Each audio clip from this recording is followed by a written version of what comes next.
On April 15, 2014 at 3:07 a.m., God's clock took center stage for 77 minutes as it strutted across the skies of the Western Hemisphere and changed into its blood-red garments to remind the world that Passover had arrived.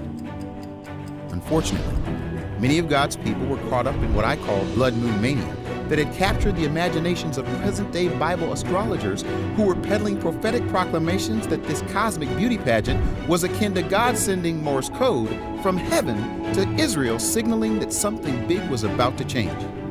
They claimed that since the moon is scheduled to stroll down the cosmic fashion show runway, sporting red on Passover and Sukkot in 2014 and 2015, and the sun will join in with a full black gown of eclipse on Nisan 1, 2015, it could be that the day of the Lord is at hand. The sun will be turned into darkness and the moon into blood before the great and awesome day of the Lord comes.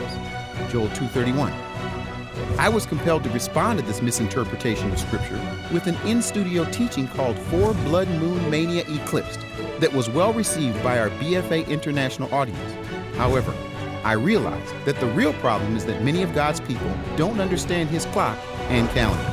Even the stork in the sky knows her seasons, and the turtle dove and the swift and the thrush observe the time of their migration. But my people do not know the ordinance of the Lord. Jeremiah chapter 8, verse 7. God gave Moses and Aaron a calendar class while in the land of Egypt as they prepared for the first Passover. This month shall be the beginning of months for you. It is to be the first month of the year to you. Exodus 12:2. Since the biblical clock and calendar is in operation today, people can learn how it works so that their focus can be on the witness of God's reckoning of time versus the gravitational pull of any number of cosmic calendar patterns in the heavens that might cause chaos in the minds and hearts of God's people on earth. While the fires of end-time prophecy regarding four blood moons were raging across the Christian and Messianic world, I was in southern Israel climbing a mountain across from the Egyptian border, preparing to sight God's clock that would determine Nisan 1, or more appropriately, the beginning of the biblical year.